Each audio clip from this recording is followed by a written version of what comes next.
नमस्कार दोस्तों, स्वागत है आपका प्रीलिम मार्क बूस्टर इन हिंदी में। और आज की डेट है 14 जून 2020।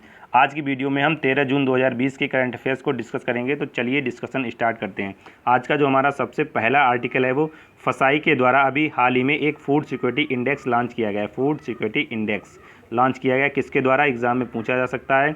तो ये लॉन्च किया गया है FSSAI फसाई के द्वारा, जिसको हिंदी में कहते हैं भारतीय खाद्य सुरक्षा और मानक प्राधिकरण ने। और ये इंडेक्स 2019 और 2020 के लिए लॉन्च किया गया है। दूसरी बात अगर की जाए इस इंडेक्स के कुछ इंपॉर्टेंट पॉइंट्स की, तो सबसे पहला स्थान प्राप्त हुआ है गुजरात को, दूसरा स्थान प्राप्त हुआ है तमिलनाडु को और तीसरा स्थान प्राप्त हुआ है महाराष्ट्र को। ये टॉप मोस्ट स्टेट हैं, इनको आपको याद रखना है। पहला स्टेट तो आपको याद ही रखना है कि गुजरात को पहला स्थान प्राप्त हुआ है।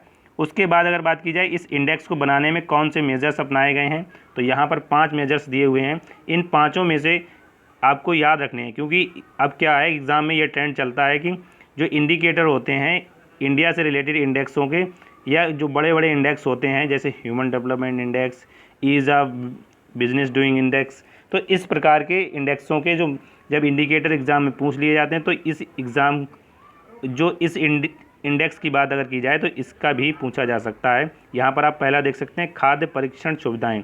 खाद्य परीक्षण सुविधाओं का मतलब होता है कि फूड प्रिजर्वेशन की जो फैसिलिटीज़ है वो किस राज्य में अधिक है। दूसरी अगर बात की जाए ह्यूमन रिसोर्सेज और इंस्टीट्यूशनल डेटा की, यानी मानव संसाधन और संस्थागत डेटा जो है वो किस राज्य के पास अधिक है। उसके बाद तीसरा जो इंडिकेटर है या मेजर्स हम कह सकते हैं अनुपालन, मतलब कि जो भी स्टैंडर्ड तय किए गए हैं उनका अनुपालन हो रहा है या नहीं हो रहा है, तो इसको भी इसमें शामिल किया गया है। चौथा जो इंडिकेटर है वो है प्रशिक्षण यानी ट्रेनिंग। जो भी फूड सिक्योरिटी से जुड़े हुए लोग हैं उनको ट्रेनिंग किस प्रकार की दी जाती है और ट्रेनिंग की फैसिलिटीज़ क्या हैं, इसको भी इसमें शामिल किया गया है। उसके बाद अगर बात की जाए पाँचवें इंडिकेटर की, उपभोक्ता को सशक्तिकरण किस प्रकार से करना है, उसके अलावा उसकी इफ़िशियंसी का निर्माण करना, यानी जो कंज्यूमर होते हैं उनकी इफ़िशियंसी को बिल्ड करना और सशक्तिकरण के लिए काम करना, ये पाँचवा मेजर्स है।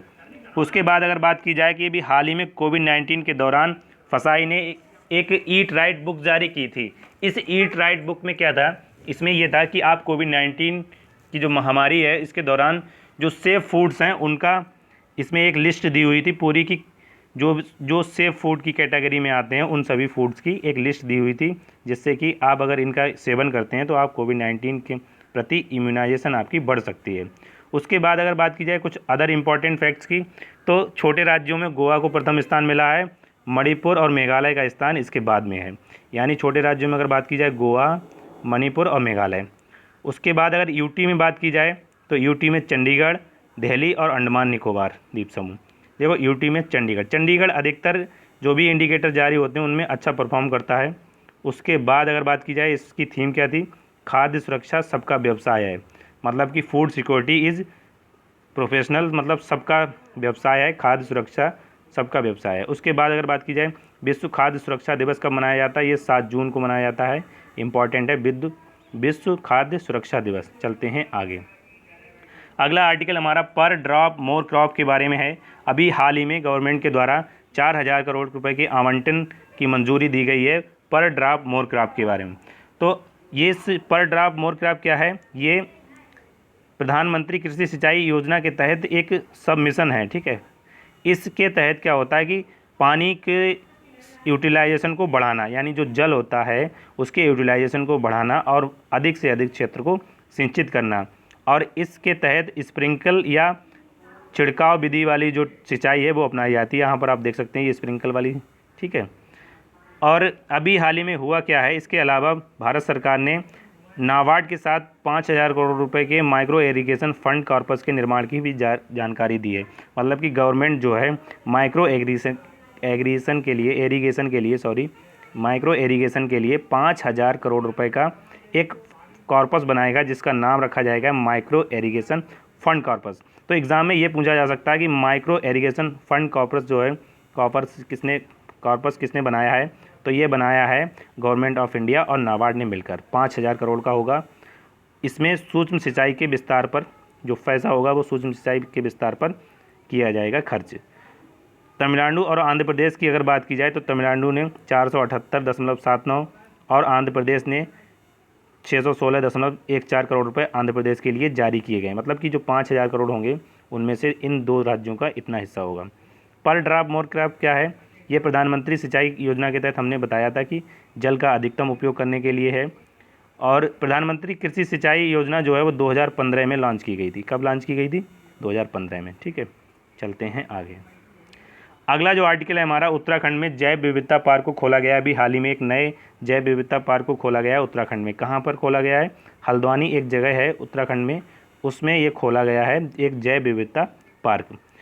इससे होगा क्या? जो राज्य की समृद्ध वनस्पति है उनको कंजर्व किया जाएगा, जलवायु परिवर्तन के अगेंस्ट, आवास नुकसान के अगेंस्ट और परिदृश्य उपकरणों की। देखो, जलवायु परिवर्तन और आवास में कमी और आवास क्षरण, इनके कारण क्या हो रहा है कि जैव विविधता का ह्रास हो रहा है।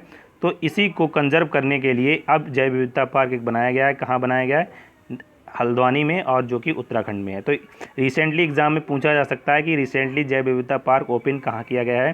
तो आंसर होगा हल्द्वानी या फिर उत्तराखंड में। चलते हैं आगे। आगे यहाँ पर एक इम्पॉर्टेंट फैक्ट दिए हुए हैं इस जैव विविधता से संबंधित। देखो, देश के पहाड़ी इलाकों में होने वाले एक जो विशेष फूड होते हैं, स्पेशल फूड्स होते हैं, वो काफ़ी लोकप्रिय होते हैं।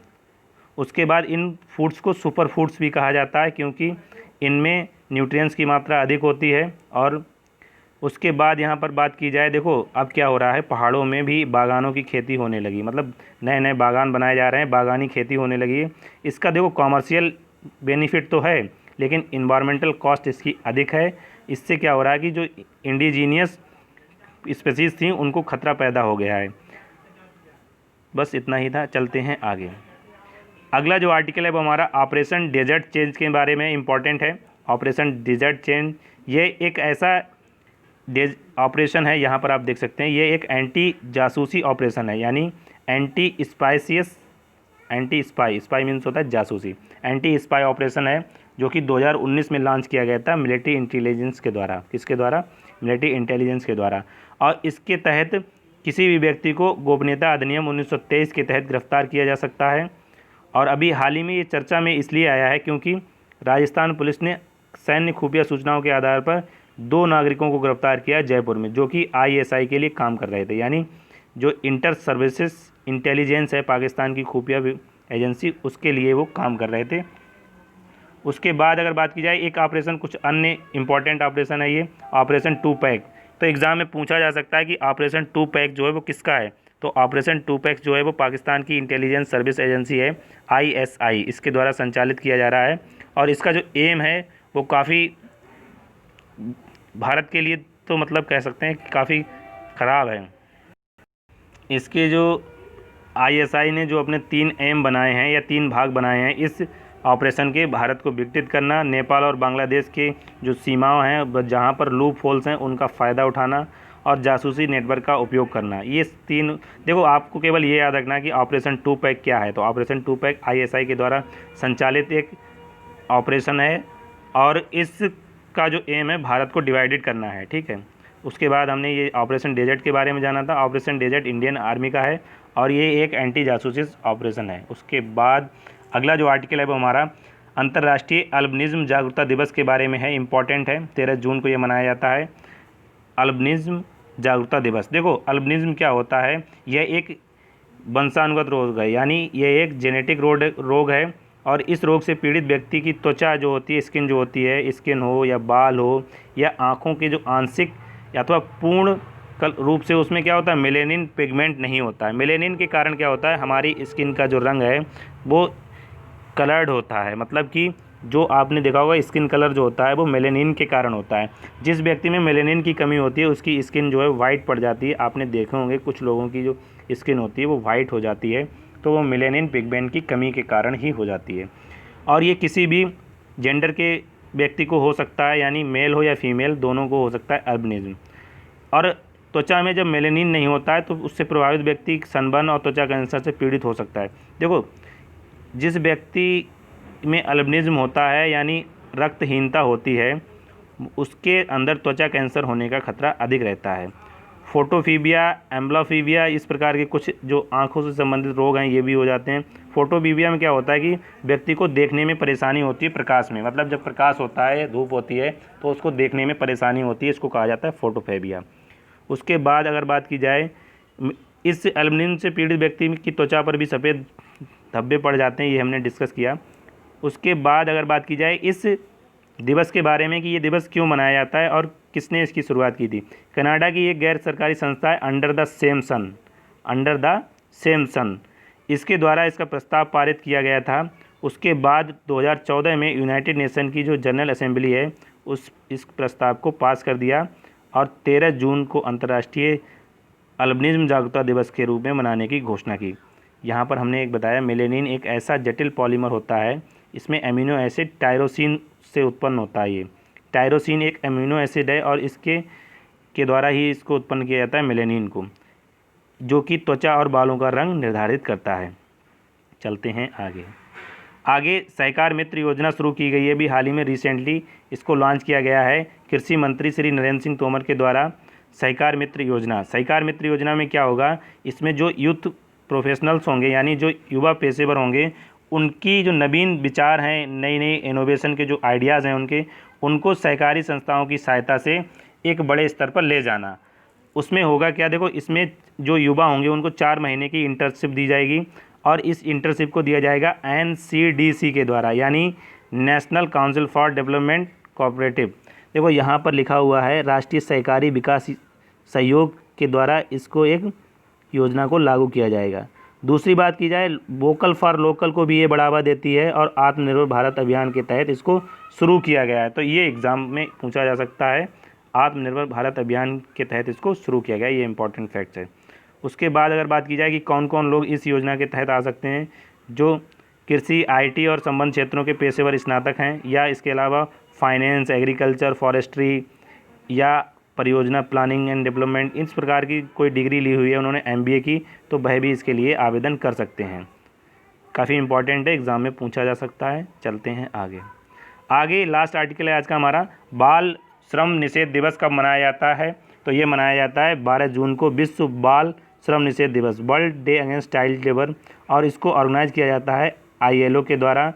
2002 से इसको मनाया जा रहा है, 2002 से इसको मनाया जा रहा है और प्रतिवर्ष ये 12 जून को मनाया जाता है। इसमें होता क्या है, चाइल्ड लेबर के विरुद्ध जो भी अवेयरनेस होती है या जो भी इम्पोर्टेंट वर्क होते हैं उनके बारे में लोगों को जागरूक किया जाता है और चाइल्ड लेबर ख़त्म की जाए, इसके बारे में ऐसे प्रयास किए जाते हैं। उसके बाद ILO के बारे में अगर हम जानें, ILO एक अंतर्राष्ट्रीय संघ है जो कि यूनाइटेड नेशन का पार्ट है। किसका पार्ट है, यूनाइटेड नेशन का पार्ट है और इसकी स्थापना की गई थी 1990 में, मतलब कि 1919 में इसकी स्थापना की गई थी। उसके बाद 1969 में इसे शांति के लिए नोबेल पुरस्कार भी दिया गया है। शांति के लिए 1969 में इसे नोबेल पुरस्कार भी दिया गया है। इसका काम क्या है, इसका काम है कि मजदूरों और श्रमिकों के हितों की रक्षा के लिए स्टैंडर्ड तय करना, और ये स्पेशलाइज्ड एजेंसी है UN की, ये हमने डिस्कस किया। तो आज की डिस्कशन में इतना ही।